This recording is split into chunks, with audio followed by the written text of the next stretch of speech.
Kinivi, bon, c'est une question qui me revient chaque fois sur presque tous les plateaux. Kinivi, c'est en fait le diminutif de Kinivi, Kinivi qui veut dire lionceau. Et le lionceau, vous le savez, c'est le fils du lion. Et comme la Bible le dit, Jésus est le lion de Juda. Moi, je suis son fils, je suis le Kinivi.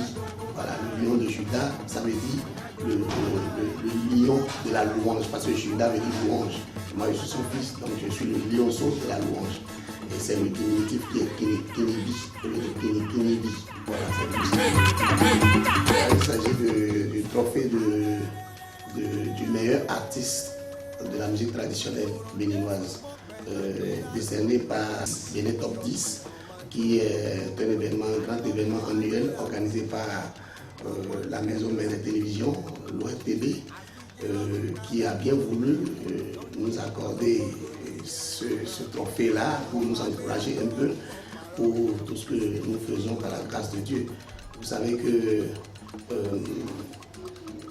au Bénin, il y a tellement de rythmes, il y a tellement d'artistes aussi.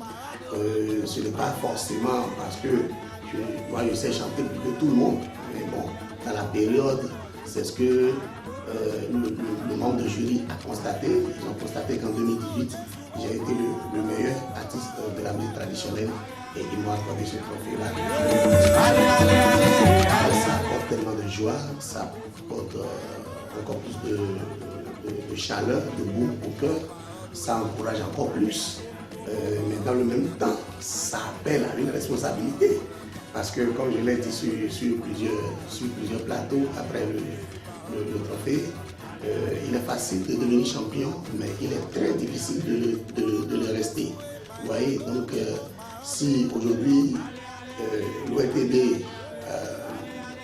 met en place une structure qui nous reconnaît comme meilleur artiste d'une certaine année donnée, ça voudra dire que pour les autres années à venir, nous sommes tenus de maintenir le flambeau, de garder le trajet très haut. Vous voyez, donc ça appelle à une responsabilité, à plus d'abnégation, de détermination, de consécration. Donc j'ai un sentiment partagé, ce sentiment de joie. Ce n'est, à mon avis, ce n'est pas une option, ce n'est pas une passion aussi, c'est une vocation. Il faut être appelé à ça parce que être chanteur de l'Éternel, c'est un ministère. Et ce n'est pas seulement ceux qui savent chanter qui deviennent chanteurs. Il faut recevoir un appel pour ça. Il faut se faire former et comprendre ce que ça veut dire. Parce que le ministère a une double face. Il y a la face technique qui concerne seulement le savoir-faire, mais il y a la face spirituelle qui concerne la consécration et le contenu du ministère. Ce que la plupart des chanteurs de notre plateau, enfin de notre temps, n'ont pas.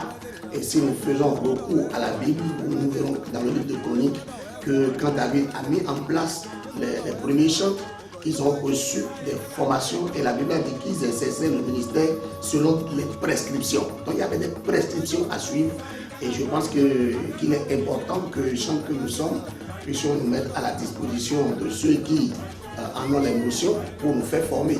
Parce que sans ça, je pense que le ministère ne pourra pas porter ses fruits. Voilà.